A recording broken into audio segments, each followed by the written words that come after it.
Et là, on va dire Bismillah. Bonjour. Nos chers participants ne sont pas obligés de payer pour les autres. Comment faire pour télécharger les cours chaque fois que je les trouve pas? Vous ne les trouverez jamais, il n'y a pas un téléchargement particulier. Si l'enseignant accepte de donner sa formation, on vous la remet. Sinon, barrel. Vous écoutez, vous suivez, vous prenez note et vous participez surtout. Ce que je vais vous dire là, c'est qu'on est à 64 professeurs. Oui, On est à 64 participants. On ne peut pas attendre plus que ça. Les autres ne sont pas obligés de payer le retard de certains. d'accord. Je pense que le courrier est parti suffisamment en avance. Contrairement à celui d'hier, alors qu'on a eu du monde, est parti suffisamment en avance. Maintenant, la particularité, pourquoi 65? Peut-être qu'il n'y a pas beaucoup de monde qui travaille service de nécro. Dites-moi les participants. Il n'y a pas beaucoup de médecins généralistes au niveau des services de nécro. Répondez, s'il vous plaît. C'est important pour nous.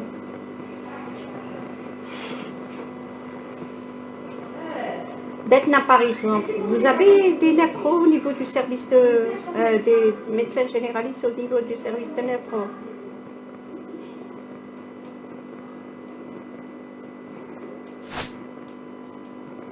Pour moi, oui. Je suis médecin généraliste au service de nécro. Donc c'est le nombre, c'est uniquement le nombre. On est à 65, on peut commencer. C'est bien. Donc, Oui, allez-y, docteur, allez-y.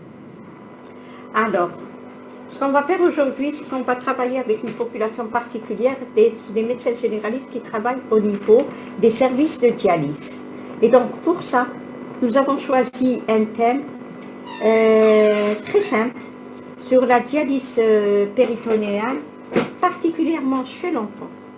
Et nous allons aussi et surtout accentuer sur votre expérience et aussi les corrections que va apporter le professeur sur l'évaluation de la dose de dialyse, qui est très important. Il faut savoir gérer la dose de dialyse. C'est ce qu'on veut savoir. On veut savoir ce qui se passe sur le terrain. Donc votre participation reste très importante.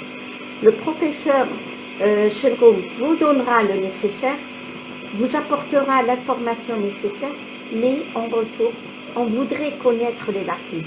On voudrait connaître comment vous procédez pour que certaines corrections seront apportées. C'est bon de travailler en commun. L'erreur est humaine. La négligence ne peut pas, c'est plutôt la négligence qui est à reprocher. Quand on a l'opportunité de pouvoir corriger nos erreurs, autant le faire. C'est des conseils que je donne à tous nos chers nos confrères. Moi-même, je suis médecin généraliste et je profite avec vous énormément. Nous avons aussi avec nous des pédiatres. Nous avons les internistes avec nous. Et donc, j'espère que toute cette population sera présente. Professeur Chelroum, Souad Chelroum, qui est au niveau, qui est professeur en néphrologie au niveau du CHU Parnay, Nafissa Hamoud, va être avec nous aujourd'hui.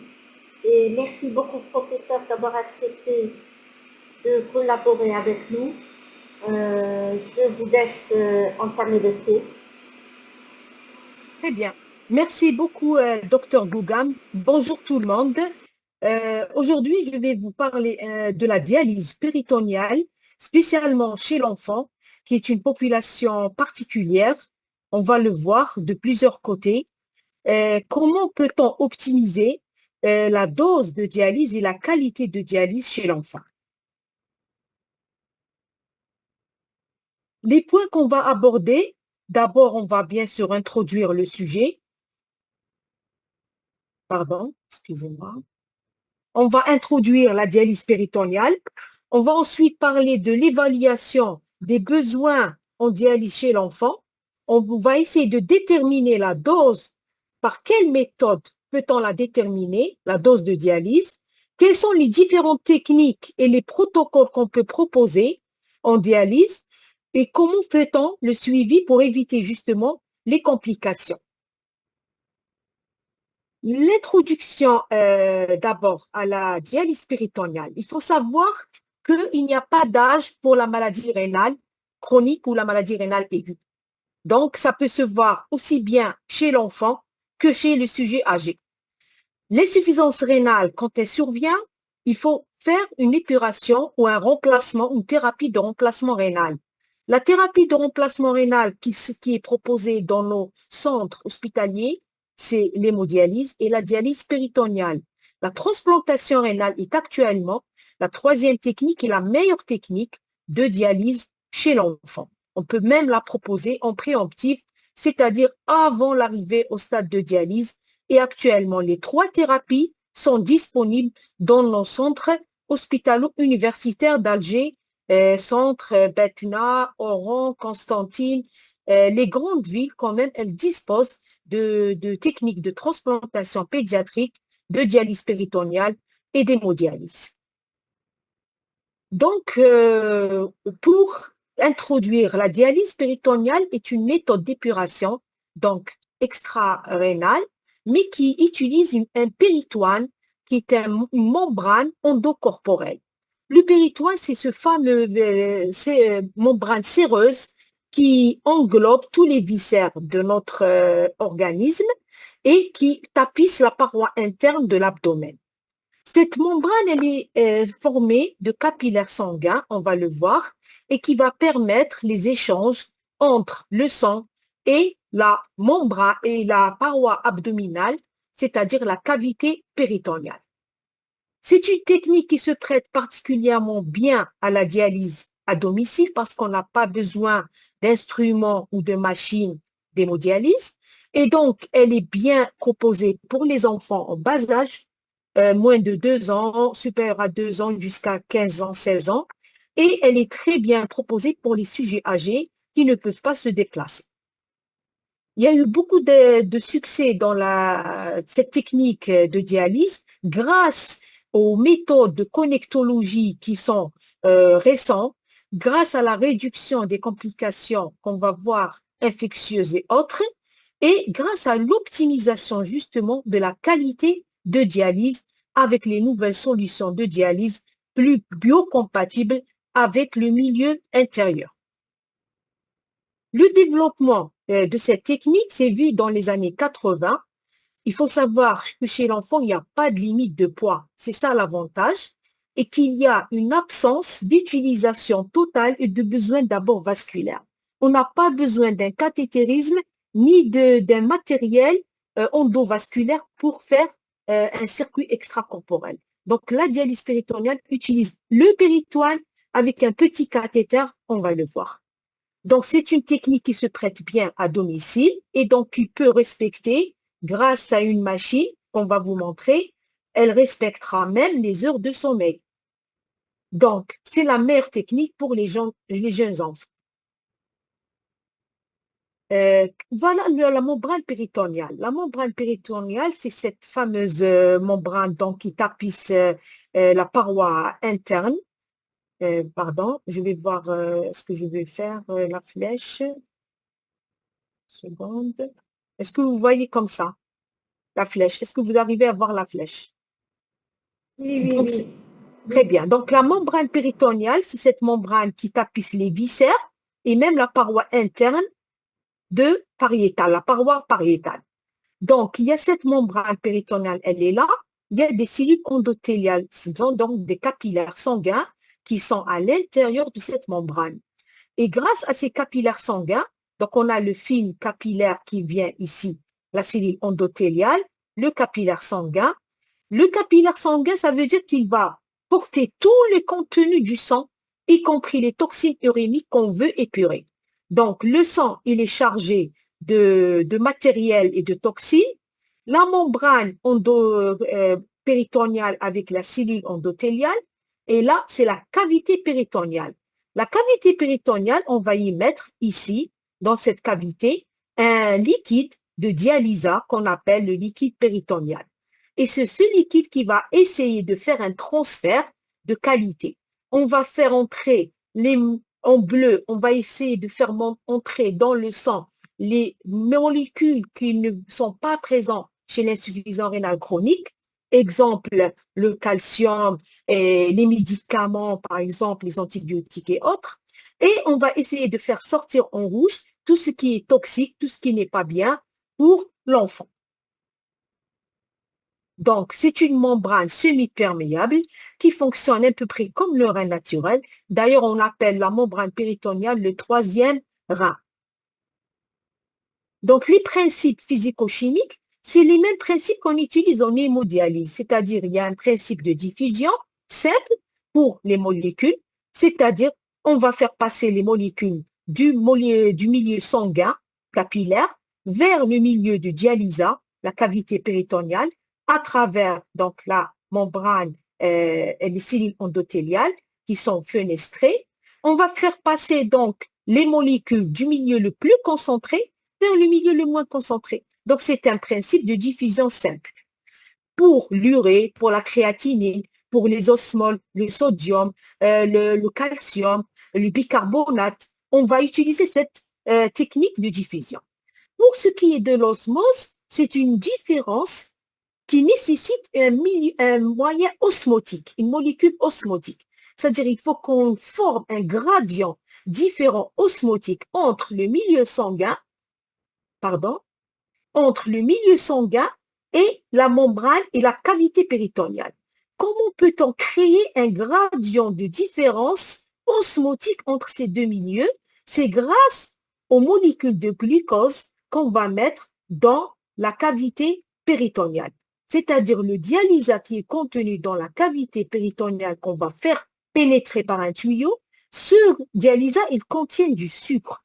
Et c'est ce sucre, le glucose, qui va faire une activité osmotique qui va attirer l'eau donc du milieu sanguin vers le milieu péritonéal. C'est grâce à cette différence, ce gradient, qu'on peut entraîner une ultrafiltration. C'est donc enlever l'eau, la surcharge hydrique chez l'enfant par cette technique. On peut utiliser aussi d'autres agents osmotiques tels que les polymères de glucose, qui est l'icodextrine, et c'est des poches de dialyse péritoniale dont on dispose en Algérie, qui utilisent un autre agent osmotique qui est un polymère du glucose et qui est moins agressif pour les cellules de la membrane péritoniale. Quels sont les différents types de dialyse péritoniale? La première qu'on connaît tous, c'est la dialyse péritoniale continue ambulatoire. Cette dialyse veut dire qu'on utilise les mains pour la faire, elle est manuelle. On n'a pas besoin de machine. Dans cette technique, comme vous voyez, la personne âgée ou l'enfant ou l'adolescent s'assoit dans son salon, dans sa chambre, dans la salle de bain. Ça ne pose aucun problème. Il faut seulement fermer la porte et les fenêtres au moment de faire la vidange. Comment fait-on pour faire l'échange? D'abord, le patient, soi-disant qu'il a déjà fait son échange, donc par exemple le matin à 8 h ou à 7 h 30 du matin. Il a un ventre qui a été plein de ce liquide pendant 4 heures. Par exemple, à midi, il va s'asseoir pour vider, ensuite remplir son ventre. Qu'est-ce qu'il fait? Il fait d'abord un drainage. On a une double poche qu'on utilise, qu'on connecte à un petit cathéter qui sort de quelques centimètres de notre paroi sous-ombilicale. Donc, ce petit tuyau qui fait pas mal du tout, parce qu'il est amarré au péritoine. Reprenez s'il vous plaît. Pour la dialyse péritoniale automatique DPCA. Oui. Alors, c'est une technique qui utilise les mains, c'est-à-dire on n'a pas besoin de machine. La technique de dialyse péritoniale ambulatoire continue veut dire qu'on utilise les 24 heures. Elle est ambulatoire, on peut la faire en dehors de l'hôpital, dans n'importe quel... même si on a un F2, on peut la faire. Ce n'est pas obligé d'avoir un F4 ou un F3 pour faire une dialyse péritoniale. On peut la faire dans la salle de bain, on peut la faire dans la cuisine, on peut la faire dans le salon et dans sa propre chambre. Alors la personne, par exemple, elle a fait un premier échange le matin. qu'est-ce qu'on fait? On fait pénétrer un liquide dans le ventre à travers un petit cathéter qui sort de quelques centimètres de la paroi sous-ombilicale. Il fait pas mal du tout ce cathéter parce qu'il n'est pas lié au sang. Il est lié à la paroi abdominale, donc il n'y a aucune sensation. Déjà, il est amarré au péritoine. Ce cathéter, donc on peut le garder 10 ans, 12 ans sans problème. C'est-à-dire, il fait pas mal du tout.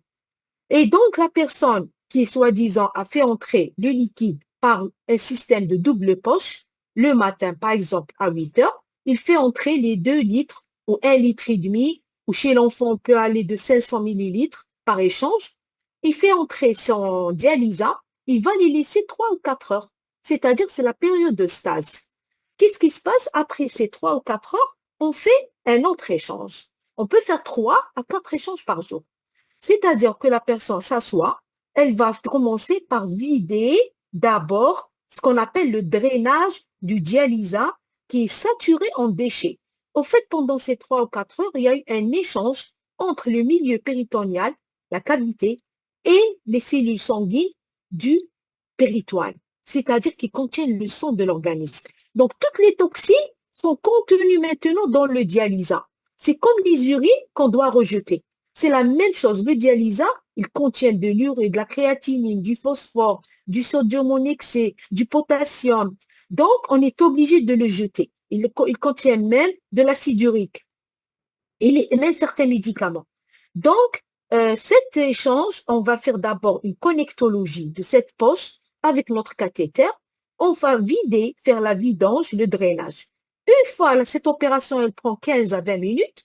Une fois que le drainage est fini, on sent que la poche ne se remplit plus. Le malade, il connaît, il voit la poche qui ne se remplit plus, il n'y a plus de gouttes qui descendent. Donc, qu'est-ce qu'il va faire? Il va acclamper la voie de drainage et déclamper la voie d'infusion qui est la poche qui est en haut. Donc, une fois qu'on a déclampé la voie d'infusion, on fait entrer le liquide dans la cavité péritonéale. Ça va prendre cette opération 10 minutes. Donc, en tout, on a à peu près 25 à 30 minutes. Le patient, une fois qu'il a infusé ce liquide, il va débrancher le système de poche, il va fermer par un clan stérile son cathéter. C'est un clan stérile qui est utilisable à chaque échange, qu'on échange à chaque échange. Et donc, il va fermer. Il va ensuite peser sa poche pour voir combien il a drainé de liquide par échange. Ensuite, il va la jeter, soit au niveau dans des sachets spéciaux, soit s'il s'agit de machines, on va le voir, il peut le vider dans l'évier ou dans des sanitaires. Parce que l'échange de machines va drainer 12 à 14 litres. Donc, c'est des bidons qu'il faut jeter et c'est pas des poches qu'on va recueillir. Voilà, donc la DPCA. La DPA, on est en train de voir ici la deuxième méthode, on va la voir en détail. C'est une petite machine qu'on peut mettre sur une table de nuit ou sur une petite table à côté du lit. Il y a un système de poche qu'on va chauffer sur cette machine et on va avoir un système de connectologie qui se lie à notre cathéter et le malade peut régler la dose de dialyse selon les heures de sommeil. Par exemple, 9 heures, 10 heures de sommeil ou 8 heures. Il va régler sa machine, il va dormir. Le lendemain, il va se réveiller, il va trouver le bidon de drainage qui est plein de liquide qui a été échangé pendant la nuit, parce que c'est des échanges de 2 heures ou de 3 heures. Donc, on va faire 5, 6 ou 7 échanges sur 10, 9 heures ou 10 heures de sommeil. Et le matin, il va se réveiller, il va se déconnecter. Ensuite, c'est la même chose, il va fermer son cathéter et partir travailler ou partir à l'école pour les enfants. Voilà. Donc, la dialyse automatisée, elle utilise ces deux machines. Actuellement, les deux machines, la machine dont on dispose en Algérie, c'est le Home Choice de Baxter. C'est une machine qui est disponible pour les enfants, pour les adolescents et pour les sujets qui sont actifs sur le plan, les sujets jeunes qui sont actifs sur le plan professionnel, parce que c'est une dialyse qui permet de faire la dialyse la nuit et le jour, on est libre. On n'est pas obligé de dialyser. Voilà, la dialyse professionnelle, ça veut dire pas à la maison. Alors, sur le Home Choice, on le donne chez les enfants scolarisés. les enfants adolescents scolarisés, les jeunes qui sont à l'université et qui ont besoin de temps important d'études, et sur les jeunes qui sont aussi, même adultes, qui sont professionnellement actifs, qui ont besoin d'être présents sur les lieux de travail sur plus de 8 heures. Et ceux-là, ils ont besoin de faire de la dialyse la nuit et pas le jour. Et il coûte cher? Non, non, il est disponible gratuitement par le laboratoire. Seulement l'hôpital, il se Par procure le laboratoire, on ne parle pas de labo ici, on Oui, parle oui, d'accord. Je m'excuse. d'institution. J'aurais dû ne pas montrer les noms. J'aurais dû, je Non, m'excuse. معليش ما قلنا معليش, on s'en fout. En tous les Alors, cas, voilà, nous, la machine, elle est donnée gratuitement. L'hôpital la ramène gratuitement. Et c'est l'hôpital, il achète les poches de dialyse dont vous voyez ici. C'est des poches qu'il faut mettre, 2 à 3 poches par dialyse la nuit. non, mais je suis à la maison. À combien coûte cette machine? Alors, la machine, vous la prenez gratuitement du service de néphrologie et c'est l'hôpital qui vous ramène les poches. Vous n'achetez rien, sauf vous venez le patient lui exige de ramener les contrôles et de se présenter à ses consultations. C'est tout ce qu'on lui exige et de faire ses bilans. Le contrôle se fait tous les combien? Alors, le contrôle au début, bien sûr, quand on commence l'initiation de la dialyse, c'est 1 mois, 2 mois, tous les mois, les 3 premiers mois. Ensuite, une fois que le patient est habitué, il ne fait pas de problème et il suit les consignes, c'est tous les 3 mois. Et c'est une consultation trimestrielle. Voilà. La deuxième machine, c'est une machine dont on ne dispose pas en Algérie, et même la troisième, mais celle-là, la première, elle est disponible et ne pose aucun problème pour l'approvisionnement. Alors, pour rebondir sur les techniques de dialyse, donc on résume la DPCA continue ambulatoire, c'est 3 à 4 échanges le jour, et on peut laisser le ventre plein la nuit jusqu'au lendemain matin. Donc, ça nous fait 4 échanges par 24 heures. Pour la dialyse péritonéale automatisée, la DPA, c'est le contraire. On fait 3, 4 ou 5 séances de 2 heures ou 1 heure et demie de stase le soir pendant les heures de sommeil. Le malade ne ressent rien du tout. La machine qui fait les échanges, elle fait la vidange et l'infusion sans qu'on ressente rien et sans éveil du patient. Le matin, à la dernière séance, la machine, elle vous laisse dans le ventre la quantité que vous lui commandez, soit chez l'enfant 500 ou 400 millilitres, et on va la lui laisser toute la journée. L'enfant, il va aller à l'école, il va être scolarisé, il ne dialyse pas. Le soir, quand il va se rendormir, elle va commencer à drainer la quantité qu'on a laissée le matin dans le ventre. On appelle ça la stase longue de la journée. Donc, on a des stases courtes la nuit et la stase longue, c'est la journée. Et ça permet d'optimiser la dose de dialyse qu'on appelle la dialyse péritonéale automatisée. Il y a plusieurs types, bien sûr. Il y a l'optimisée, il y a la nocturne, la fluctuante. Il y a plusieurs méthodes de dialyse la nuit. Alors, maintenant, on va parler le cathéter de dialyse péritonéale. Il y a déjà plusieurs cathéters qui sont différents selon la taille de l'enfant. Donc, il y a la taille du nouveau-né, il y a la taille du nourrisson, il y a des cathéters qui sont adaptés pour les enfants plus grands. Donc, la taille peut aller de 30, 39, 30 cm par exemple, de 30 cm jusqu'à 52 cm chez les grands enfants adolescents. Le cathéter, il peut porter, donc on va le voir, le cathéter, c'est un matériel qui va être constitué d'une matière qu'on appelle la silicone. Pourquoi il est siliconé le cathéter? On le voit ici. Le cathéter, il est siliconé, donc il va être posé dans le cul-de-sac de Douglas, en arrière de la vessie et en avant du rectum. Donc c'est un cul-de-sac de la membrane péritonéale qu'on appelle le cul-de-sac de Douglas. Ça nous permet de drainer le maximum de liquide qui vont suivre la pesanteur et se connecter au fond de notre péritoine. Donc, l'enfant, c'est un cathéter siliconé, c'est pour qu'il soit radio-opaque. Donc, il contient une matière radio-opaque qui peut le montrer sur un ASP si on veut le visualiser. Comme on le voit ici, il est enroulé. On appelle le bout distal. Ce bout distal qui est enroulé, on l'appelle le queue de cochon. Donc, c'est un cathéter en queue de cochon. Il est posé ici, l'entrée au niveau sous-ombilical, généralement ici, et donc il suit un trajet vers le bas, vers le cul-de-sac de Douglas. Donc, voilà, il peut être posé chirurgicalement. Généralement, l'enfant, c'est le chirurgien pédiatre qui pose le cathéter, son problème. Ça peut être posé dans l'urgence, comme ça peut être programmé. Donc, on peut le faire la dialyse de l'urgence, la DP urgente, DP dans l'insuffisance rénale aiguë, comme on peut le programmer chez les patients en insuffisance rénale chronique, c'est la DP chronique. Dans quel cas on fait en urgence? On le fait en urgence. Alors, pour toutes les Dans IRA, quelle figure?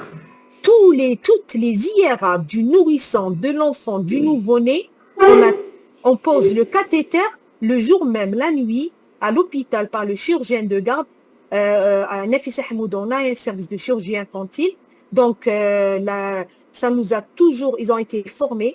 On a toujours indiqué, même en pédiatrie, en néphrologie, quand on a commencé dans les années 2005, c'était les enfants, même en nourrissant, nouveau-nés de 1 mois, le cathé peut être posé le jour même quand il y a une insuffisance rénale aiguë, soit à la naissance, soit dans les jours qui suivent, soit pour une neuropathie malformative ou pour autre cause d'insuffisance rénale. Même une IRA du syndrome hémolytique et urémique ou les IRA des néphropathies glomérulaires, il y a des enfants qui naissent avec des syndromes néphrotiques et des insuffisances rénales aiguës très sévères. Par rapport à la sévérité, est-ce que vous n'êtes pas un Nafissa Hamoud? Quand vous allez présenter votre formation, professeur, vous n'êtes pas un Nafissa Hamoud. Vous êtes au niveau de l'hôpital Élysée. Alors, le problème, c'est que quand on partait pour faire nos formations, jumelage, ou même nos caravanes de travail dans le sud, dans l'intérieur du pays, c'est vrai, c'est pas tous les services qui peuvent faire la dialyse péritonéale.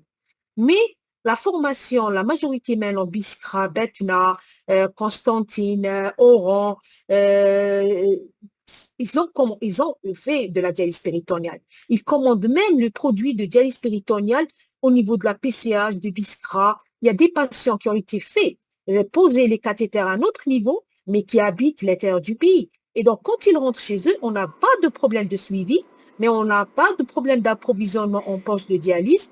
Par contre, la formation de chirurgien, ce n'est pas tous les chirurgiens, certes, qui savent poser un cathéter chez l'enfant.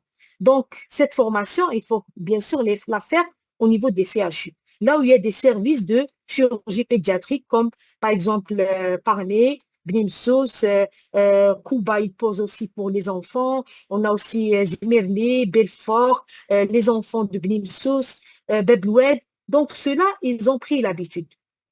Pour même Mustapha, chirurgie infantile, il pose les cathéters de DP dans l'urgence. Et même dans l'insuffisance rénale chronique programme.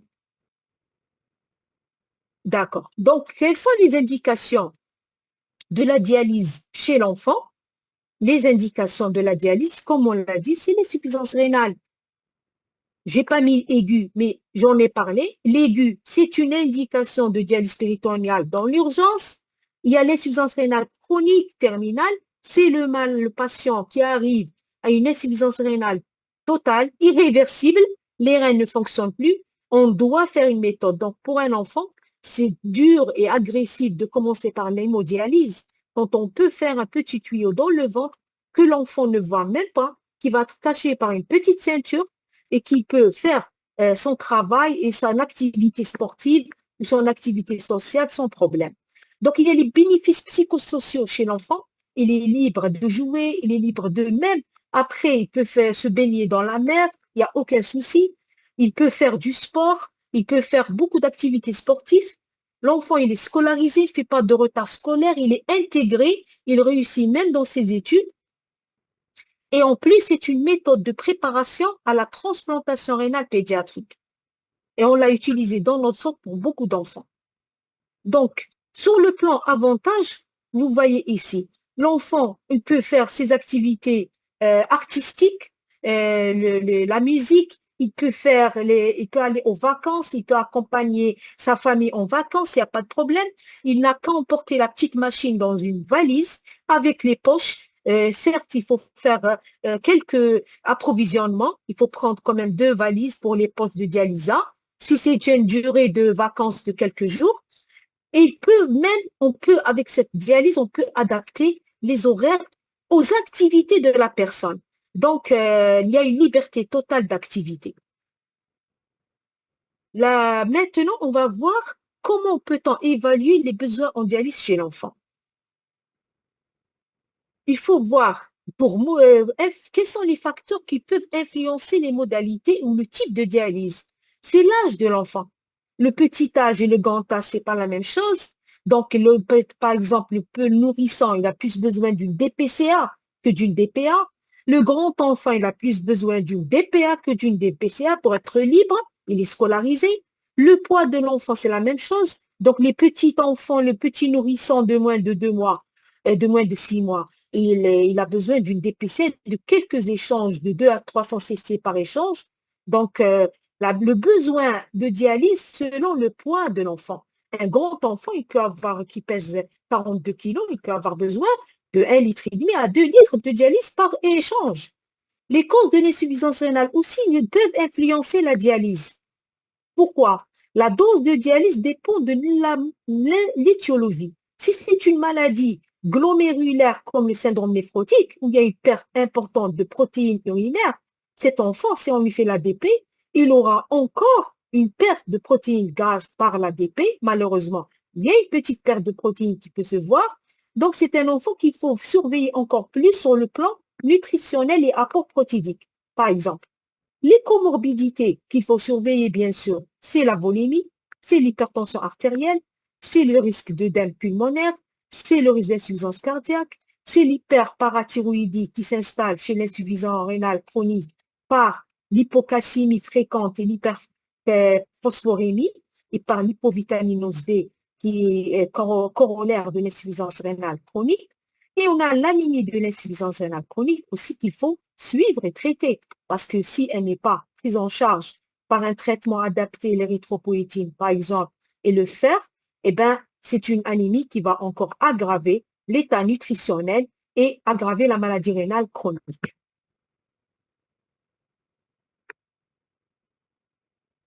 Maintenant, comment faire pour évaluer de manière individuelle la dose de dialyse? Donc, il faut surveiller les habitudes alimentaires et le mode de vie des enfants. Donc, il faut surveiller pour optimiser la dialyse chez un enfant. Il faut d'abord optimiser l'apport protéique.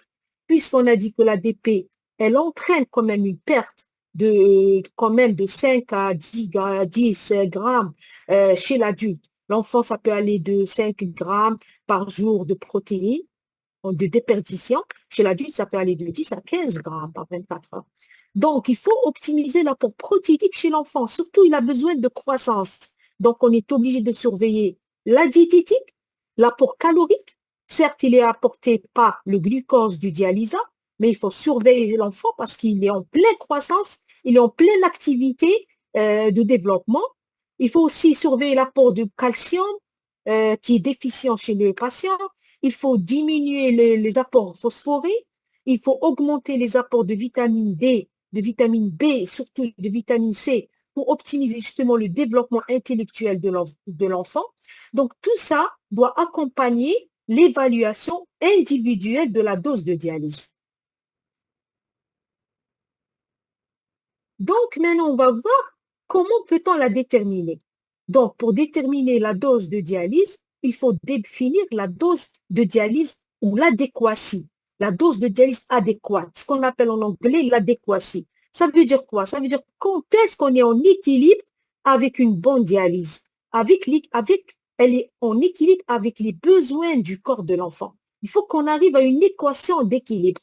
L'adéquatie, elle peut être atteinte quand on fait une réduction du facteur de risque cardiovasculaire, quand on évite l'hypertension, l'hypervolémie, le risque d'œdème pulmonaire, d'hypertrophie du ventricule gauche, toutes les complications cardiovasculaires d'une hypervolémie. Il faut contrôler les comorbidités c'est-à-dire l'hyperparathyroïdie, l'anémie, qui sont corollaires. Il faut contrôler donc la surcharge volémique.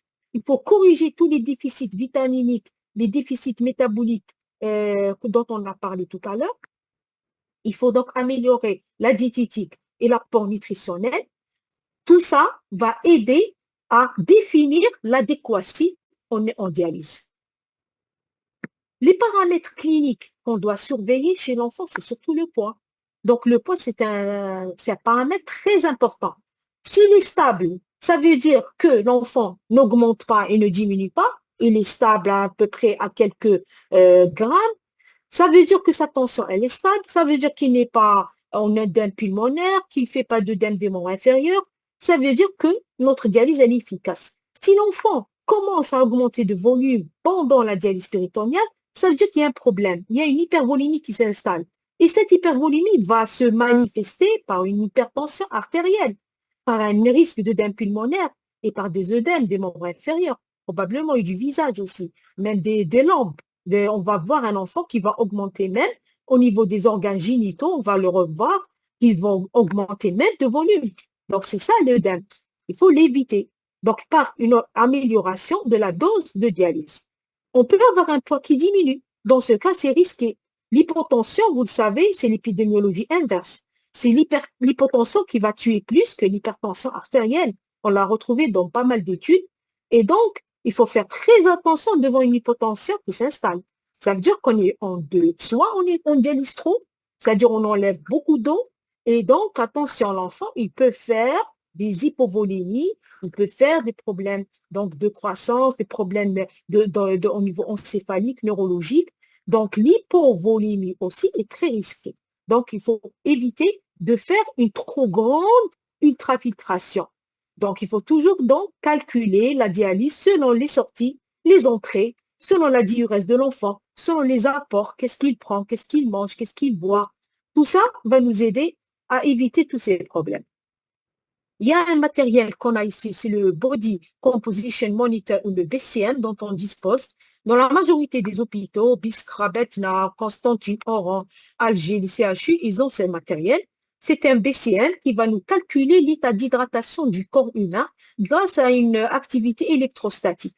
On met des électrodes au niveau des doigts de la main et au niveau de la paume du dos de la main et du dos du pied. On va mettre des petites électrodes.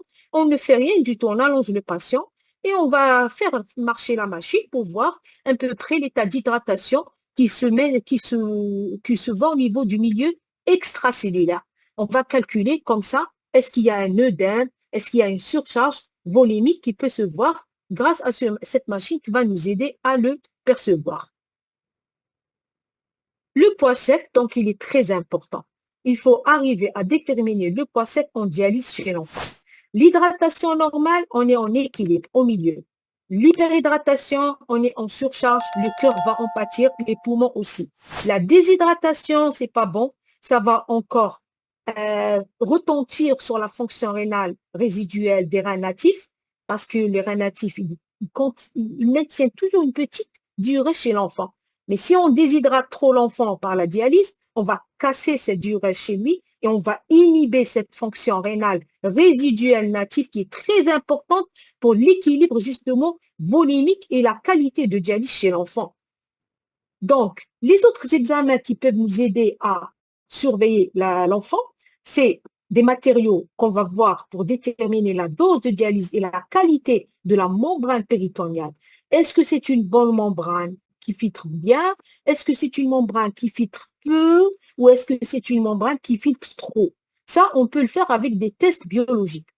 Il y a les prises de sang, la formule sanguine, ionogramme sanguin, la PTH, la calcémie, la phosphorémie, la ionogramme, kaliémie, natrémie peuvent nous aider à voir un peu l'enfant s'il est autour d'un poids sec normal.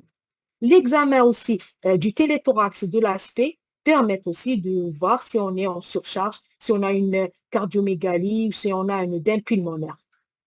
D'accord? Maintenant, on va voir comment on va calculer cette dose de dialyse optimale. Donc, on a plusieurs outils de surveillance. C'est le Peritoneal Equilibration Test ou le PET Et on a des matériaux de calcul, de formules de calcul qu'on appelle le KT sur V et la clairance péritoniale de la créatine. Ces méthodes-là, on peut les faire grâce à des calculs par le liquide de dialyse qu'on met dans le ventre de l'enfant et qu'on enlève après. On peut faire des prélèvements sur le dialyse avant l'entrée, le dialyse après la sortie de 4 heures et dans le sang du patient. On va calculer la créatinine dans ces différents milieux, le liquide drainé, le liquide infusé et le sang du patient. Et on peut faire des calculs pour savoir est-ce qu'on est dans une bonne clairance, épuration de la créatinine par le dialyse et par le sang du patient. Donc, les doses qu'on doit cibler pour les clairances péritoniales, c'est une épuration de la créatinine, qui va utiliser la créatinine comme moyen de mesure. On doit approcher une clairance péritoniale hebdomadaire de la semaine de 50 à 60 litres par semaine. Ça veut dire qu'on doit épurer, pour qu'on soit en bonne santé, 50 à 60 litres par semaine chez l'adulte. Chez l'enfant, on peut aller de 30 à 40 litres par semaine. Le KT sur V, qui est une formule qui utilise l'urée comme outil de surveillance et de calcul, on va voir la formule, il va être aux alentours de 1,7 à 2. Il n'y a pas de paramètres, de mesure. Donc, comment peut-on le calculer? On va voir d'abord le PET, le Peritoneal Equilibration Test. C'est un test de référence utilisé dans le monde entier, on l'utilise aussi dans nos centres, qui utilise donc le calcul de la prélèvement de la créatinine dans le dialyse. Après un dialyse riche en glucose, on peut utiliser 2 heures après le dialyse dans le ventre, on enlève une petite quantité par le cathéter, on mesure la dose de créatinine dans ce dialyse. Et on va faire un prélèvement dans le sang à 2 heures aussi. On fait un prélèvement à T0 bien sûr, on fait un prélèvement à T2 et on peut faire un prélèvement à T4. Et on va mesurer ces poids créatinine dans le dialyse et la créatinine dans le sang et on va la comparer. Et on va faire une comparaison. On va tomber sur 4 types de calculs qu'on peut trouver ou de catégories fonctionnelles du péritoine selon le chiffre qu'on va avoir. Soit on est entre 0,8 et 1, on est dans un péritoine qui est très hyperperméable, ça veut dire une membrane qui est très active, elle filtre trop rapidement la créatinine. On peut être dans une moyenne entre 0,65 et 0,81. On est dans un péritoine qui est le plus fréquent, hyperperméable, modéré, c'est-à-dire ou hypoperméable modéré, entre 0,50 et 0,65. Ça veut dire que c'est des patients qui sont la majorité, heureusement à 70% des patients sont avec des péritoines moyennement hyper ou moyennement hypoperméables. Ça veut dire qu'ils filtrent lentement, mais de manière modérée. La dernière catégorie, c'est les péritoines qui filtrent très, très, très lentement. Et ça, heureusement qu'ils ne sont pas très nombreux, c'est moins de 15%. Donc, la meilleure qualité du péritoine, bien sûr, ce sont ceux du milieu, les hyper et les hypoperméables moyens ou modérés. C'est ceux-là qui sont la majorité de la population. Donc, le PET test, voilà, quand on calcule sur les courbes, qu'est-ce que c'est? On va faire, bien sûr, le rapport de la créatinine dans le dialyse sur la créatinine plasmatique et on va avoir donc 4 types de calcul de rapport. Si on est dans la catégorie ici, la première, c'est qu'on est dans un péritoine hyper perméable et qui laisse faire des échanges trop rapidement. Si on est dans la partie blanche, on est dans la partie moyenne, hyper ou hypoperméable moyenne. Dans la partie basse, c'est un péritoine qui filtre très lentement et ça, c'est pas bon aussi, c'est un mauvais péritoine. Voilà généralement comment se présente le PET test. La mesure de la capacité d'ultrafiltration aussi est une méthode pour mesurer la dose de dialyse. Alors, qu'est-ce qu'on devrait avoir? Après un échange de 1 litre ou 800 ml chez l'enfant, on doit laisser un concentré hypertonique très riche en glucose dans le ventre pendant 4 heures. Ensuite, on enlève et on draine ce liquide. Si on trouve qu'il a retiré plus de 400 millilitres que ce qu'on a fait entrer, ça veut dire qu'on a un test qui est normal. Ça veut dire qu'avec un liquide très riche en glucose, ça veut dire hyperosmotique, on devrait avoir plus de 400 millilitres d'eau qui va sortir en plus de ce qu'on a infusé. Et c'est ça les recommandations de la Société internationale de dialyse péritonéale. Le deuxième chose qu'on devrait aussi avoir pour une meilleure UF, c'est de sortir le glucose dans ce dialysat. On devrait avoir un sodium qui doit sortir, c'est ça la surcharge, et le sodium doit tamiser, il doit sortir du capillaire vers la cavité péritonéale. Donc, si on a une meilleure ultrafiltration, quand on a plus de 5 millimoles par litre de dialysat dans le liquide de drainage. La clairance péritonéale, comme on l'a vu, tout le caté sur V d'abord, comment on le calcule? On a dit qu'on utilise l'urée. Donc, on va enlever l'urée du dialysat sur l'urée du plasma qu'on multiplie par le volume drainé, le V, sur le volume de distribution de l'urée qui est de 60% du poids corporel. 0,6 multiplié par le poids. Et donc, on peut avoir cette formule-là, par exemple, un patient qui a drainé 10 litres 125 dans le volume de drainage de 24 heures, sur le volume de distribution de l'urée qu'on multiplie par le poids, on multiplie par l'urée, 12,7 l'urée du dialysat, sur 14,1 qui est l'urée dans le plasma, pour avoir un KT sur V de l'urée hebdomadaire, on multiplie par 7 et on a la formule, par exemple, chez ce patient, il dialyse très bien, il doit avoir entre 0,7 et 2 le KT sur V de l'urée. Ça veut dire que la dose de dialyse, elle est impeccable. Si on veut calculer la clairance péritonéale de la créatinine, c'est la même chose. Ici, on prend la créatinine. On prend la créatinine dans le dialysat, après 4 heures de dialysat, sur la créatinine prélèvement plasmatique, qu'on multiplie par le volume total qu'on a drainé dans les 24 heures.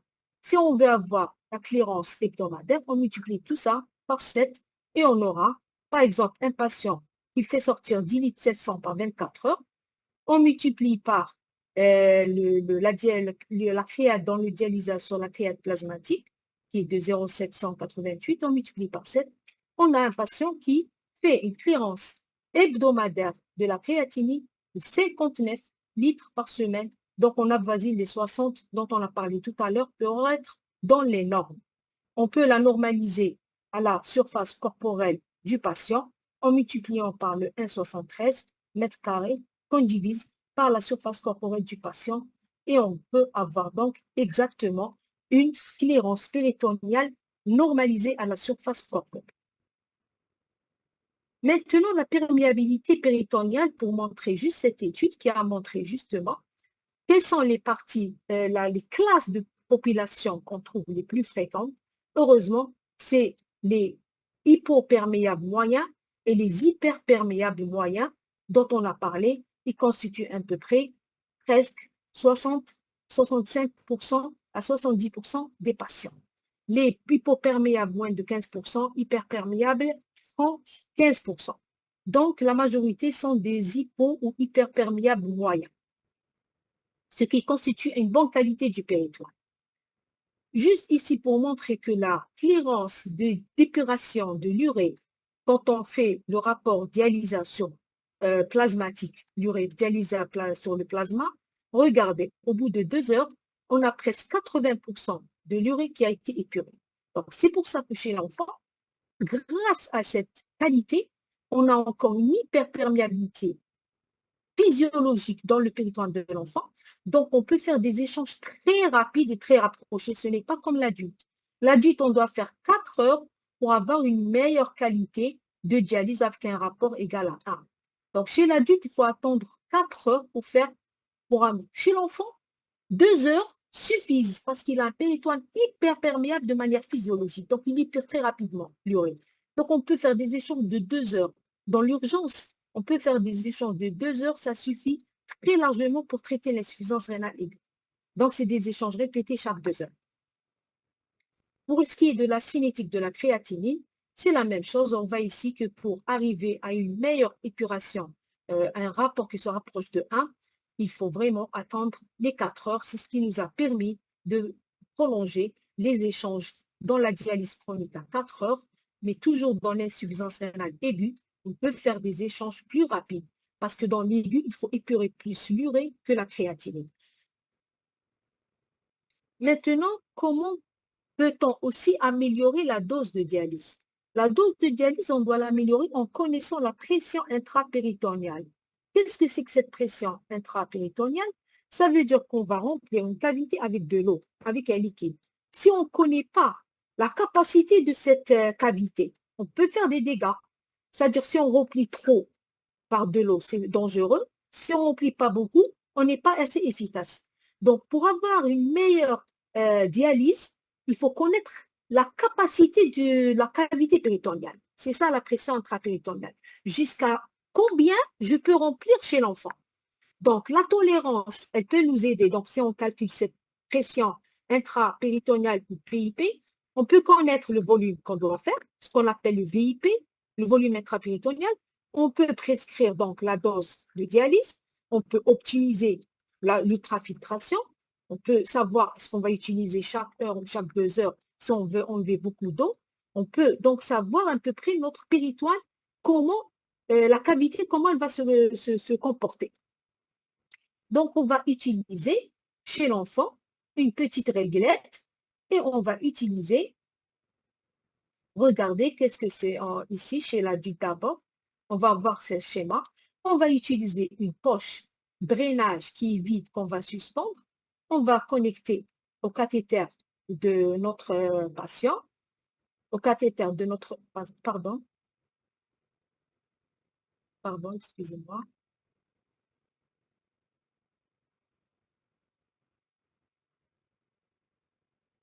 Est-ce que vous voyez?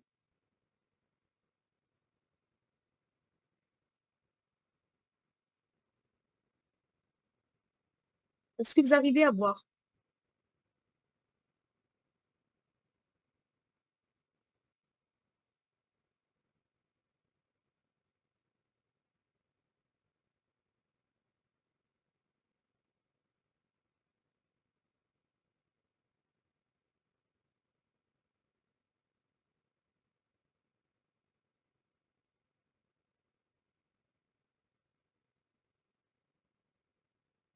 Est-ce que vous voyez comme ça? S'il vous plaît, vous êtes en train de voir? Alors, je disais que il y a donc cette cavité ici. Donc, il y a la cavité péritonéale. On va suspendre cette petite poche de dialysa qui est vide et on va la connecter au cathéter du patient. On va faire une réglette. On va placer une réglette ici qui va être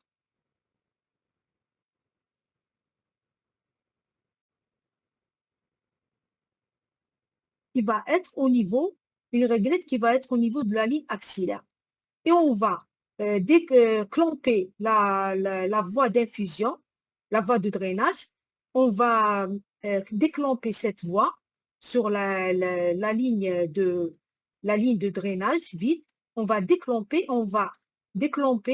le cathéter. On va laisser l'air être chassé par le liquide de dialysa qui devrait monter vers le haut et ne pas descendre vers le bas. Et c'est grâce à ce calcul qu'on peut avoir la pression intrapéritonéale.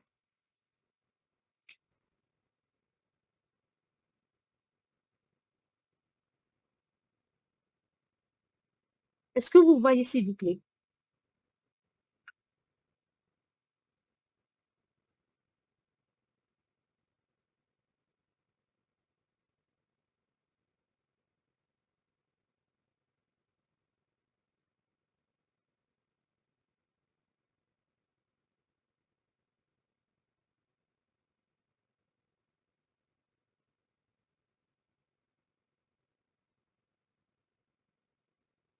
Est-ce que vous voyez, s'il vous plaît?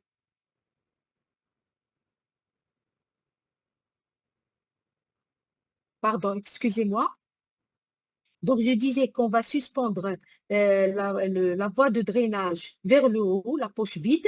On va connecter la poche à notre cathéter en mettant une réglette ici, dans centimètres, qui va prendre le niveau axillaire comme niveau 0. Et on va fermer la voie d'infusion par un clamp. Et on ouvre le cathéter pour laisser sortir le liquide de drainage qui va chasser l'air dans la partie, la poche vide. Et c'est cette montée d'air va être calculé par la réglette. On va calculer la pression intrapéritonéale. Donc, la pression intrapéritonéale normale, elle devrait se situer entre 12, plus ou moins 2 cm d'eau pour un VIP de 2 litres, par exemple, chez l'adulte. Chez l'enfant, la pression intrapéritonéale, elle peut être plus basse, entre 8 et 10 cm d'eau. Bien sûr, elle augmente à l'inspiration et elle diminue à l'expiration. Donc, il ne faudrait pas qu'elle soit supérieure à 16 cm d'eau chez l'enfant et pas moins de 16 cm aussi. Il faut qu'elle soit pas supérieure à 16 cm chez l'enfant pour ne pas entraîner une insuffisance respiratoire. Mais quand elle est supérieure, elle est mal tolérée, elle peut entraîner des troubles, des vomissements, des troubles digestifs importants et même des troubles respiratoires.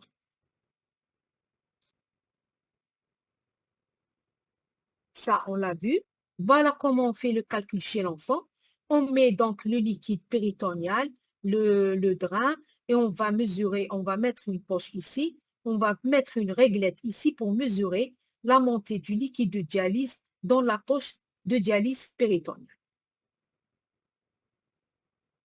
Donc, si on veut résumer, pour déterminer une dose de dialyse, il faut connaître le poids et la taille de l'enfant, la surface corporelle, il faut calculer le PET test ou la qualité de la membrane péritonéale le premier mois après le début du traitement.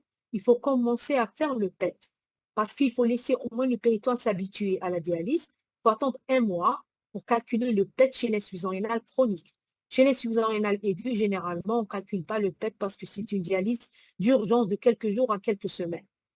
Il faut donc, chez l'insuffisance rénale chronique, débuter après tout ça la thérapie de dialyse, mesurer ensuite, on a dit, les clérances péritonéales aussi à un mois et demi, les clérances péritonéales, le KT sur V de l'urée, et comme ça, on peut ajuster notre thérapie et faire une prescription selon les besoins de l'enfant. Donc, on peut augmenter comme on peut diminuer la dose de dialyse. Ce qui est donc important, c'est d'adapter la dose dans le temps aussi, parce qu'il y a des enfants qui grandissent, c'est auto normal. Ils vont commencer la dialyse péritonéale peut-être à 2 ans, ils vont arriver à 6 ans, 7 ans. Il faut marcher avec la croissance et le développement.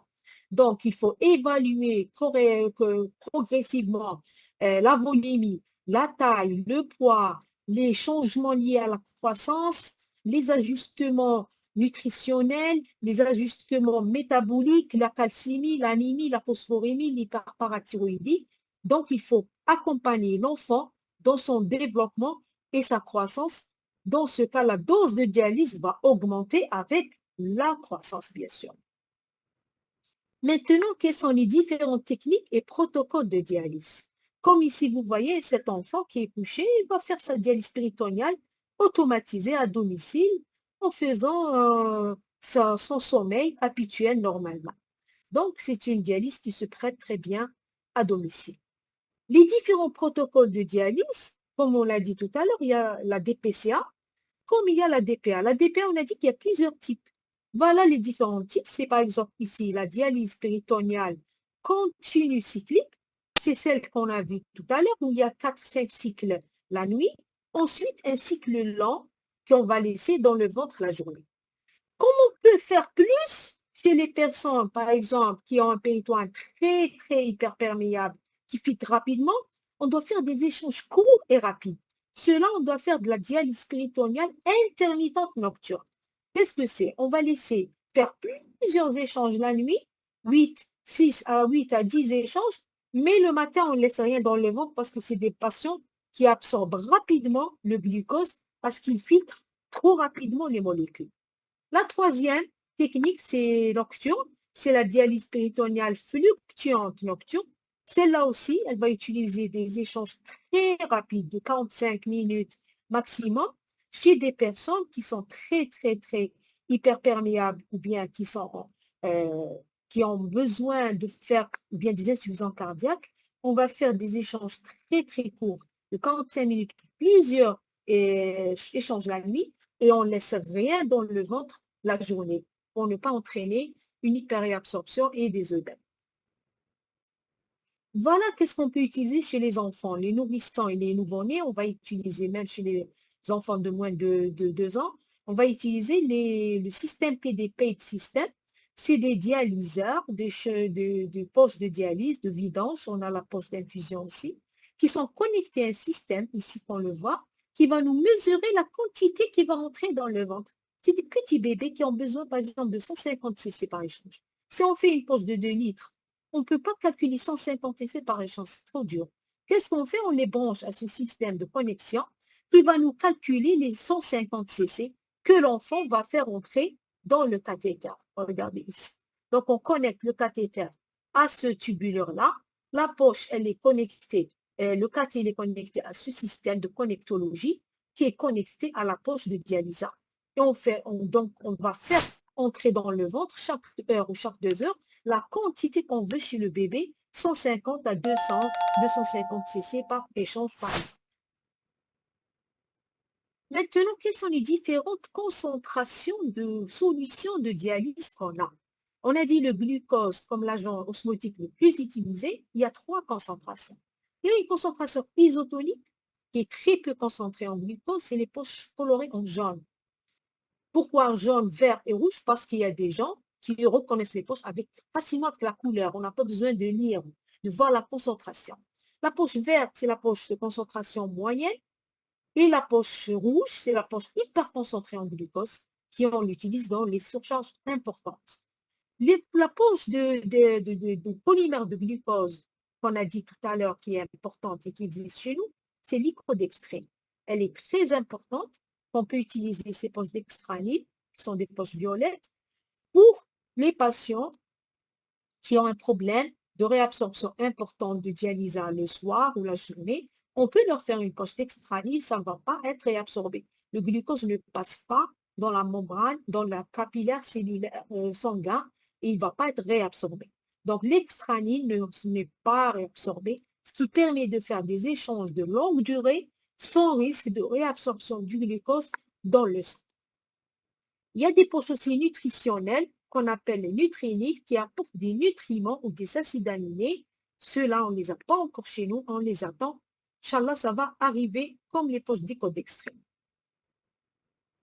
Voilà donc les différentes poches qu'on a, les dianides. On voit la concentration et la quantité de 2 litres, la concentration écrite sur la poche. Donc, on ne risque pas de se tromper. Maintenant, chez l'enfant, voilà le petit cathéter dont on a parlé tout à l'heure. C'est un cathéter qui peut contenir un seul keuf, comme il peut contenir 2 keufs. Et ça, c'est un cathéter de mise en place d'urgence. Ça, on utilise dans l'insuffisance rénale aiguë. Avec un trocar, on peut faire entrer directement à travers une petite incision de la paroi abdominale, on peut le faire entrer directement dans la membrane péritonéale. Voilà le guide métallique qu'on va faire entrer pour poser le cathéter dans la cavité péritonéale. Voilà comment il se positionne. Quand il y a un cathéter à 2 keufs, le premier keuf, il est en sous-cutané. Il sert d'amarrage pour éviter le passage des microbes à travers l'ouverture cutanée. Le deuxième keuf, il est amarré par une suture au niveau de la membrane péritonéale, ce qui lui permet de ne plus bouger et d'être positionné dans le cul-de-sac de Douglas. Le suivi, la gestion des complications. La péritonite est la complication la plus connue chez l'enfant. Malheureusement, mais actuellement, elle est de plus en plus en baisse. Les germes, les gram positifs, le staphylocoque sont les plus fréquents. Les facteurs de risque, c'est le jeune âge, toujours, et quand il y a un seul keuf. On a vu tout à l'heure, le deuxième keuf permet l'amarrage sous-cutané et celui-là, il ne fait pas pénétrer, il ne permet pas aux bactéries de rentrer. Donc, il faut utiliser de préférence les cathéters à double queue pour éviter les infections péritonéales. Voilà l'aspect d'un liquide de dialyse qui est concentré, qui est trouble. Ça veut dire qu'il contient des bactéries et des polynucléaires altérés. Ça veut dire qu'il y a une péritone. On devrait avoir une poche de drainage qui est claire, de manière de voir le carrelage ou le calendrier en dessous sans aucun problème. Les autres complications qu'on peut avoir, les complications mécaniques de déplacement, regardez ici le cathé qui devrait être dans le cul-de-sac de Douglas, regardez, il est déplacé vers le haut. Donc ça, c'est un déplacement de cathé mécanique. On peut avoir aussi des obstructions par des caillots de fibrine ou par des caillots sanguins. On peut avoir aussi des œdèmes au niveau de l'hydrocèle chez le garçon et aux œdèmes vaginaux et de la cuisse chez la fillette. Regardez un bébé, on remarque ici des œdèmes, donc il y a quelque chose, une fuite péritoneo-vaginale ou ici péritonio-scrotale qu'on peut voir quand il y a une surcharge de volume dialysant. C'est ça, la PIP est trop élevée. Donc, chez les enfants, il faut baisser la quantité de dialysant parce que si on remplit beaucoup plus qu'un enfant, le liquide va fuir dans les autres parties en dehors du péritoine par des petits orifices tels que l'orifice péritonio-vaginal ou péritonio-scrotal inguinal. Voilà. Donc, pour réussir l'ADP, il faut une collaboration entre les équipes, les infirmiers. Les infirmières sont très importantes en dialyse péritonéale, surtout chez l'enfant. C'est l'infirmière qui fait les échanges, qui apprend aux parents. Il y a la collaboration médicale, pluridisciplinaire, pédiatre, néphrologue, interniste, médecin généraliste qui est dans tous les centres de néphrologie actuellement. Il y a des médecins généralistes qui aident beaucoup à faire avancer le travail. Donc, il y a l'importance de communiquer entre les parents et le staff médical et paramédical. Il faut éduquer les parents à la dialyse parce qu'en fait, la dialyse, là, on a vu, elle peut se faire à domicile la majorité du temps. Donc, c'est les parents et les adolescents qui doivent être coopératifs, ils doivent s'intégrer dans cette technique. En conclusion, les avantages de la dialyse péritonéale, c'est une méthode plus douce que l'hémodialyse, moins agressive. Elle n'utilise pas les abords vasculaires, elle n'altère pas la fonction rénale résiduelle, elle respecte la fonction rénale résiduelle parce qu'elle entraîne une petite ultrafiltration modérée, continue, qui ne casse pas la diurèse, comme l'hémodialyse où on fait de l'ultrafiltration rapide en 2-3 heures. L'autonomie, elle est plus importante en DP. Consultation par mois. Elle garde une vie sociale tout à fait libre. Le coût, il est moins important que l'hémodialyse en centre. Ça a été prouvé par les études. Deuxième chose, c'est les inconvénients. On doit les connaître. C'est une dialyse continue qui est quotidienne, certes. Elle est indépendante, c'est-à-dire quand le patient il est en face de sa machine de DPA la nuit, il doit maîtriser la machine. S'il y a un problème, il peut l'arrêter. Le cathéter, certes, pour certains adolescents, et vous diront, j'ai un cathéter qui sort du ventre, je ne l'accepte pas et tout. C'est pas facile, il faut un accompagnement psychologique, bien sûr. L'inconvénient, c'est le stockage du matériel qui nécessite une place au niveau du domicile. Et bien sûr, trop de sucre dans le dialysat, on risque de réabsorber ce sucre et d'entraîner des syndromes métaboliques. De nombreux progrès ont été réalisés en dialyse péritonéale, ceci grâce à l'amélioration des matériels, la meilleure connaissance de la membrane, de la physiologie péritonéale, l'amélioration du matériel de connectologie, les poches de double compartimentation, les concentrations des codextrine, de nutrinil, c'est des meilleures poches, donc plus biocompatibles pour le patient. Et on a réduit, grâce à une meilleure connectologie, on a réduit les risques infectieux péritonéaux. Les péritonites, on les a diminués de très, très loin. Maintenant, on a une péritonite tous les 2 à 3 ans, alors qu'avant, c'était tous les 6 mois.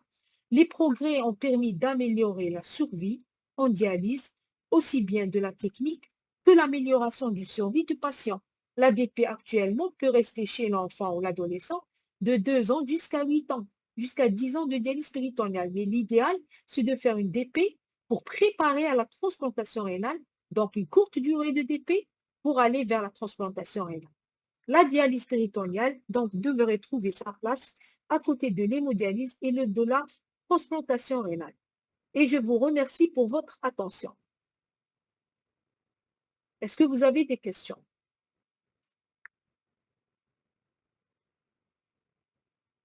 Alors, les questions.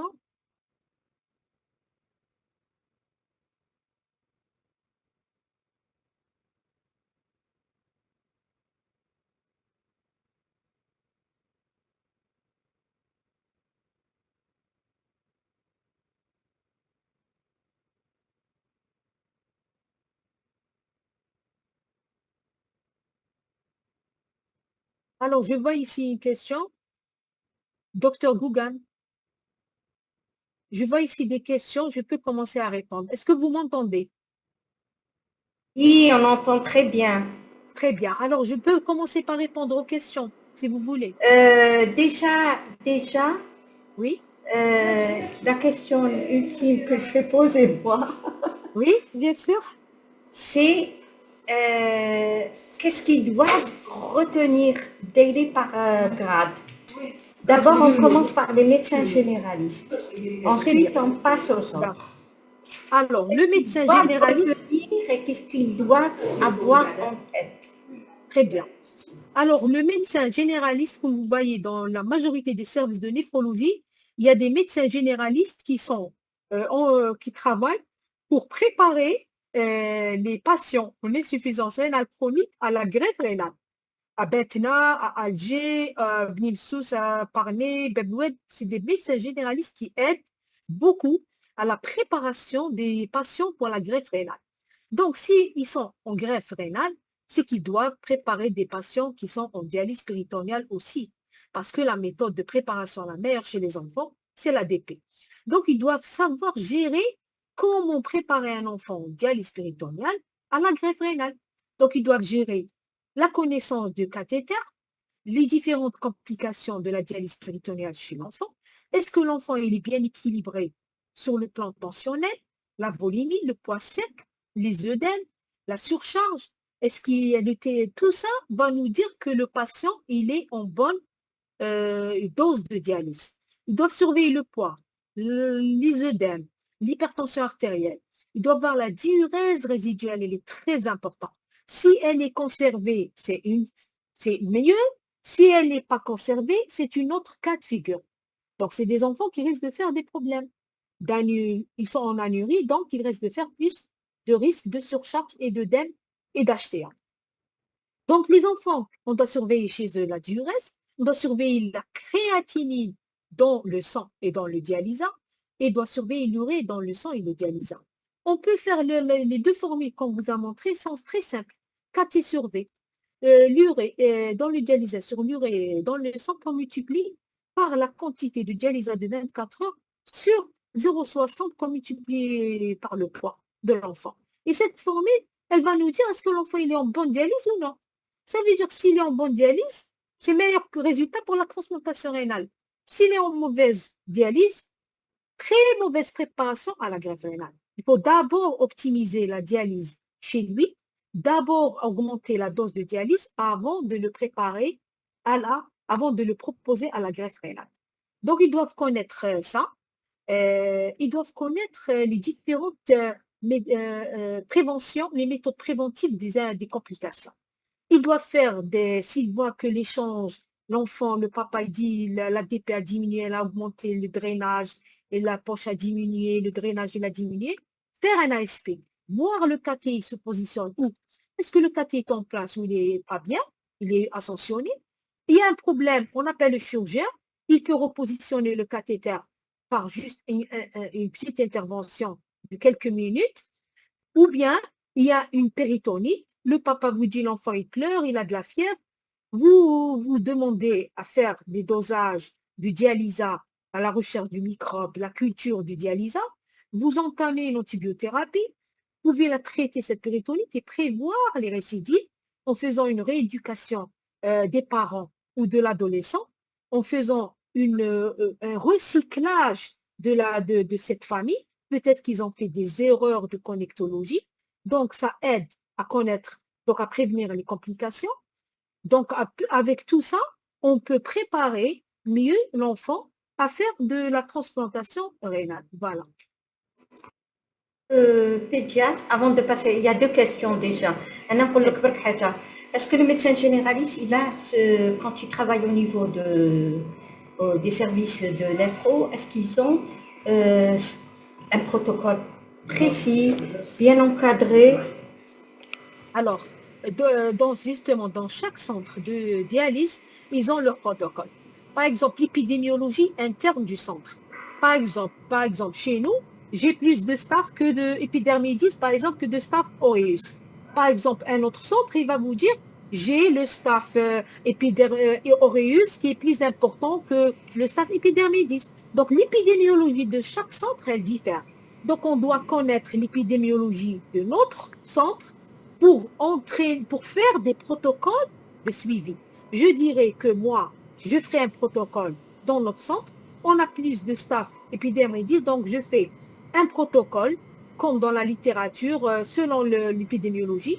On peut commencer, par exemple, devant une péritonite par la céphalosporine de première génération associée à une aminoside en intrapéritonéal. C'est ça les protocoles. On les a dans chaque centre. On a des protocoles de traitement, des protocoles de prévention, des protocoles de pansement, des protocoles de traitement en cas d'infection de l'orifice, d'infection du tunnel. Bien sûr, chaque centre, il a son protocole de travail. Et il doit être obligatoirement montré et enseigné à toute l'équipe de dialyse. Exactement, exactement. Alors, déjà, il y a deux questions. Est-ce que vous voyez le chat? Alors là, je suis en train de voir. Il y avait une Alors, question devant en moi. cas de péritonite, vers le bas. Ah, d'accord. Parce que j'ai vu une question. Il y a des cas dans le CHU qui débutent chez eux une dialyse par voie centrale, fémorale, d'emblée, sans contre-indication de DP chez des enfants. Expliquez-nous, Oui. s'il vous plaît. Alors, c'est vrai qu'il y a des centres qui ne, comme je disais tout à l'heure, justement, qui n'ont pas de chirurgien pédiatre pour poser le cathé de DP dans leur centre. Et chez ces enfants, généralement, ils commencent malheureusement l'hémodialyse avec des cathéters fémorales. Et ça, c'est pas bien d'emblée. L'idéal, quand c'est un grand enfant adolescent, oui, peut-être, il n'y a pas de souci, mais quand c'est un petit enfant, généralement, on ne peut pas faire. Il y a des petits enfants, la l'hémodialyse, d'ailleurs, on ne peut pas la faire moins de 9 kilos. Donc, on est obligé chez les petits enfants de faire de la dialyse péritonéale. Donc, ces centres qui n'ont pas de chirurgien pédiatre, ça va poser un problème, certes. Parce que les bébés et les nourrissons, on va les évacuer vers les CHU. Généralement, on les reçoit par nez qui viennent de l'intérieur du pays pour des insuffisances rénales aiguës, parce qu'il n'y a personne qui pose le cathéter de dialyse péritonéale. Les grands enfants, ça ne pose pas de problème. Au-delà de 10 kilos, on peut poser un cathéter fémoral, hémodialysé par une hémodialyse adulte, la machine adulte, il n'y a pas de problème. Mais les enfants, moins de 7 kilos, 6 kilos, ça pose problème. Ça, c'est la dialyse péritonéale. C'est pour ça qu'ils sont évacués vers les centres hospitalo-universitaires.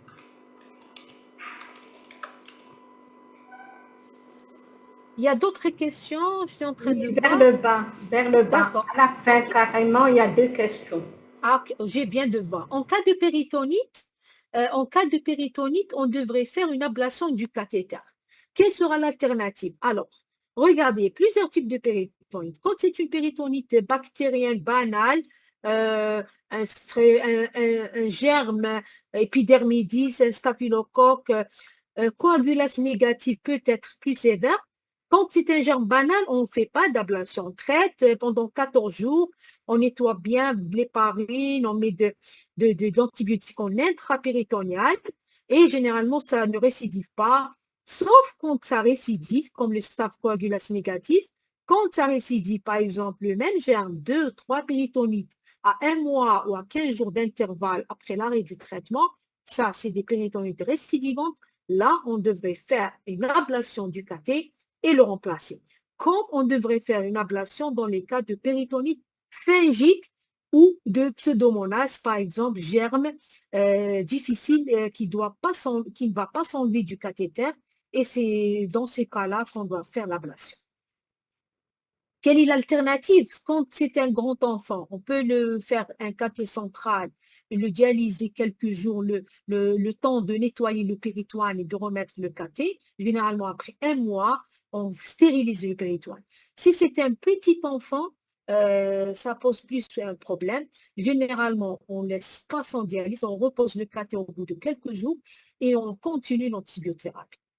Quelles sont les contre-indications de la DPA et de la DPCA chez l'enfant comme chez l'adulte? Alors, les contre-indications de la DPA, c'est surtout généralement l'anurie, c'est une très mauvaise qualité chez le patient. C'est-à-dire qu'on a besoin d'une dialyse, d'une diurèse résiduelle des reins natifs chez les patients en DPA. Parce que la DPA, elle fait de la dialyse rapide, que vous avez fait des courts échanges. On a besoin d'une clairance rénale résiduelle pour améliorer la dose de dialyse. La clairance péritonéale ne suffit pas. Mais si le patient est anurique, il est en DPA, c'est un patient qui va être difficile à équilibrer. Par contre, la DPCA, on a toujours besoin d'une clairance rénale résiduelle. C'est pour ça qu'il faut conserver la diurèse, ne pas la casser. On doit maintenir les diurétiques de Lens chez les patients en DP, justement pour entretenir cette diurèse de rein propre. Et donc, la meilleure chose à faire chez les patients, c'est de maintenir cette diurèse résiduelle. Maintenant, quelles sont les indications de la DPCA? Les indications, c'est toutes les insuffisances rénales aiguës, les insuffisances rénales chroniques qu'on a vues, la préparation à la greffe, l'absence d'abord vasculaire. Donc, c'est une obligation de faire de la DP. Il n'y a plus d'abord vasculaire pour l'hémodialyse, par exemple. L'absence de donneur dans la famille, on est obligé de faire de la dialyse péritonéale en attendant qu'il y ait un donneur intrafamilial. Quelles sont les contre-indications?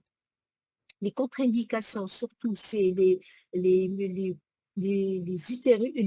abdomens multicicatriciels qui posent un problème chez les adultes surtout. Les enfants, rarement on a ça, parce que les enfants n'ont pas encore fait beaucoup d'interventions. Donc, généralement, les adultes peuvent avoir des femmes qui ont fait plusieurs interventions sous-abdominales, sous-mésocoliques. Donc, généralement, les anciennes césarisées, les anciennes appellent les anciennes polycystectomisées qui étaient basses. Actuellement, on n'a plus ce problème-là. Mais on peut être amené à être devant des patients qui ont fait des néphrectomies ou d'autres interventions. Et donc, les cicatrices importantes péritonéales vont diminuer la surface péritonéale et vont être une mauvaise indication à la DPCA. Voilà, généralement, les insuffisances cardiaques, c'est des bonnes indications à l'ADP. L'insuffisance respiratoire, elle peut être une contre-indication si elle est très importante, parce qu'on a vu qu'il faut augmenter la pression intrapéritonéale. Les autres contre-indications, c'est surtout les stomies, par exemple. Les stomies au niveau de la paroi abdominale, c'est des contre-indications parce qu'il y a un risque infectieux très important. Voilà généralement quelles sont les contre-indications. Est-ce que vous pouvez nous faire une conférence sur l'hémodialyse? Il n'y a pas de problème la prochaine fois si Dr Gougam est d'accord. On pourra organiser, j'ai déjà fait l'année passée, une conférence sur les risques infectieux en hémodialyse pour le personnel paramédical. Mais ça ne pose aucun problème si on peut organiser une conférence sur l'hémodialyse. Je suis partante. Quel est le volume initial en cas de dialyse d'urgence? Alors, chez l'enfant, on commence par un volume de 10 cc par kilo. C'est-à-dire que l'enfant, on commence la dialyse rapidement. Après la pose de cathé, on peut la commencer dans le jour même.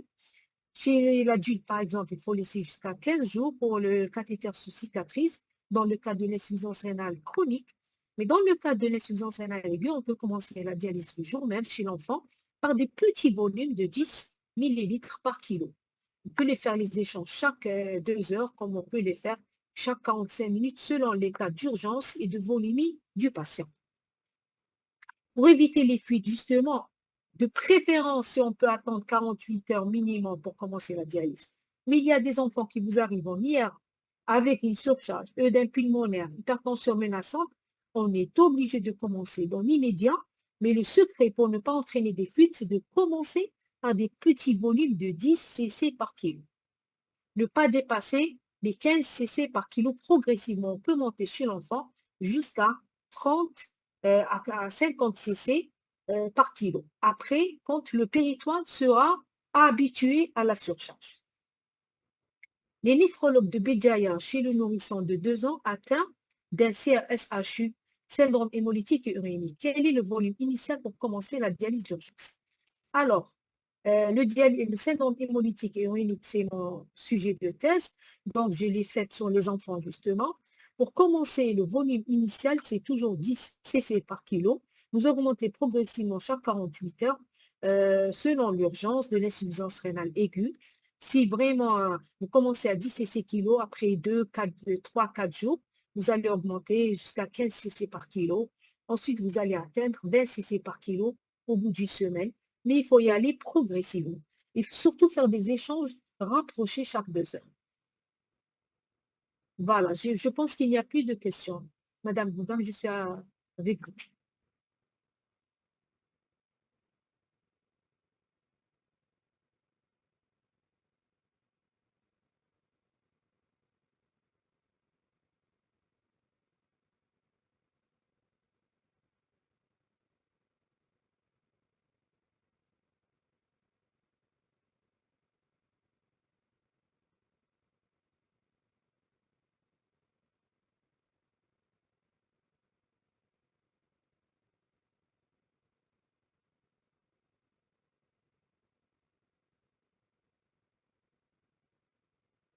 Merci à vous. Merci beaucoup. Merci beaucoup.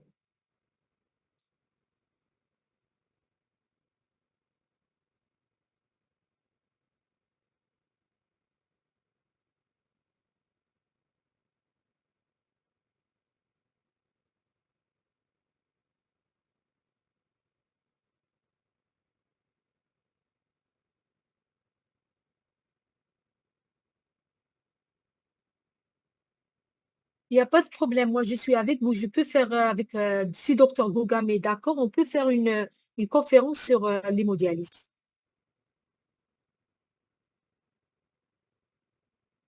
La réponse icodextrine. L'icodextrine est un polymère du glucose. C'est-à-dire que le glucose, le risque du glucose, c'est qu'il soit réabsorbé par la membrane péritoniale. Donc, il peut entraîner avec le temps des hyperglycémies et des syndromes métaboliques avec des hypertriglycéridémies. Dans le cas de l'icodextrine, qui est un polymère du glucose, il n'est pas réabsorbé par la membrane péritoniale. Donc, ce qui fait qu'il va rester dans la cavité péritoniale et va permettre de faire une meilleure ultrafiltration en maintenant une ultrafiltration de l'eau des capillaires vers la cavité péritoniale.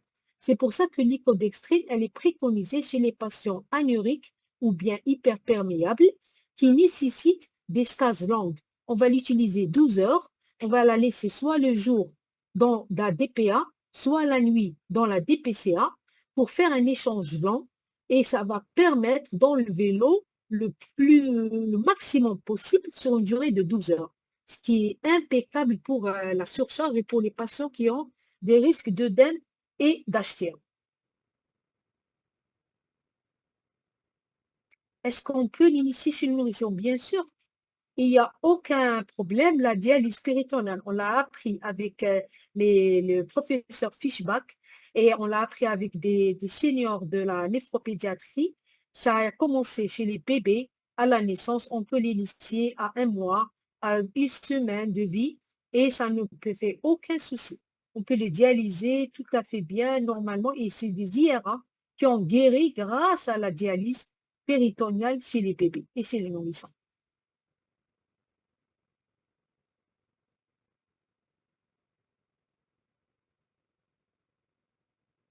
Il n'y a pas de souci.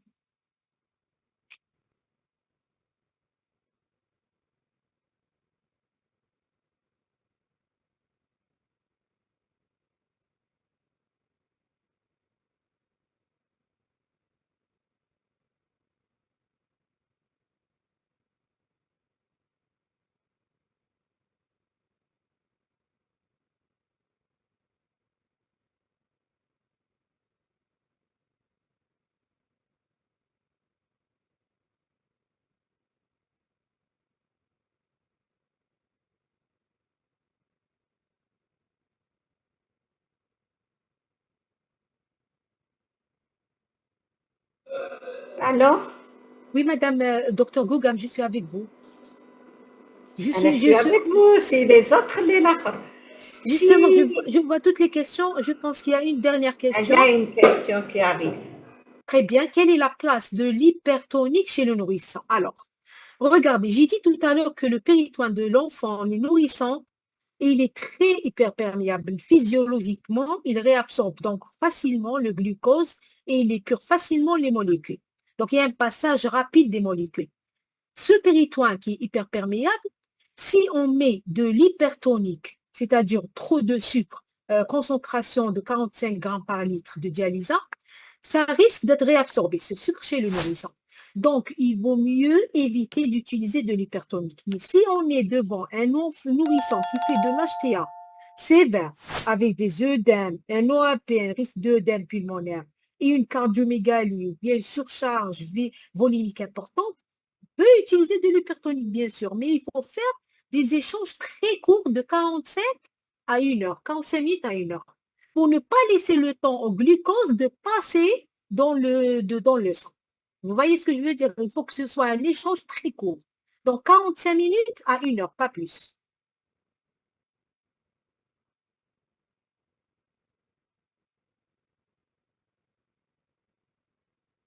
Docteur Gougam, s'il vous plaît. Je suis avec Donc, vous, je suis avec vous, oui. D'accord, merci beaucoup. Docteur Gouga, moi, je vais, si vous êtes d'accord, Eh? est-ce que je peux mettre la vidéo enregistrée sur ma page, ma page YouTube. J'ai une Ah, page YouTube c'est pour. votre, c'est la vôtre. Vous faites ce que Voilà. vous voulez avec. Je Si vais vous la. voulez la leur donner maintenant, il n'y a pas de Hein? problème aussi. نقدروا D'accord. نعطوها لهم دوكا. شوفي من Euh, تحت، روحي من تحت. Oui, oui, Madame شوف. Gougam, est-ce que si vous êtes, elle est enregistrée, la présentation. Elle est enregistrée. Non, mais écoutez, Ah, vous me l'avez envoyé. Vous me l'avez d'accord. envoyé. Oui. Vous me l'avez envoyé, on peut la transmettre. خلاص, il n'y a pas de problème. وانتيا روحي لتحت، شوفي لتحت كامل، لتحت كامل وين D'accord. كاين لو شات. كاين Alors, ان بتي كاري اسمه فيشي. très rare, je suis en train de voir. En fermant, je ferme la page. لا لا Fichier, ما fichier. تغلقي والو، ما تغلقي والو، روحي فيشي. Afficher la réunion, contrôle à distance. لا لا، En bas. روحي في لو شات وينك تقراي لي كاستيون. Ah, d'accord, fléchette. Alors, من تحت il y a كاين فيشي. fichier. Oui, exactement, j'ai vu. كليكي دوسو تكتبي D'accord. الاسم تاعك يجيك واش Alors, يجي. كليكي. dites-lui votre ordinateur, Google Drive, Voilà, micro. mon ordinateur, votre ordinateur. D'accord, j'ai cliqué. Prenez la communication Je la prends de mon ordinateur. de votre ordinateur. D'accord, je la prends. OK. Deux كي تعطي لهم secondes. حاجة أخرى ما حبيتيش تمديها دبري راسك، أنا بريئة. Non, non, il n'y a pas de problème. Madame. Non, pas du tout. Là. Annie, j'ai ouvert je vais l'ouvrir, la présentation. إيه إيه Je cliquez l'ouvre, d'accord? dessus, ouvrir. Je l'ai أي fait, c'est جهة. bon. C'est Et bon. vous avez une flèche. Vous avez une flèche, envoyez. Une Alors, flèche جاية en parallèle مع le fichier. ديري envoyer. c'est bon. J'ai mis. Ok. Batalk, madame. مازال ما لحقتش، دوك تلحق. نهضروا شوية. Posez des questions, بهكذا تجيكم la communication. Posez des questions. ماناش Et je ندير. profite pour, Madame Docteur Gougam, je profite pour leur dire que je vais la faire passer sur ma page YouTube Oui, qui est oui. faite pour l'enseignement des médecins généralistes et des résidents et des externes en médecine. Donc, donnez-le, Donc, le donnez-leur. maître, comme. Donc, je vais vous Voilà. envoyer mon Voilà, اكتبيه لهم. C'est bénéfique très pour rare. tout le monde. Je vais vous écrire dans fichier, je vais écrire. اكتبي لنا هذيك Alors, très à bien. tout le monde. D'accord, je suis en train d'écrire. La page s'appelle néphrologique. Je vais l'écrire. Néphro, majuscule L.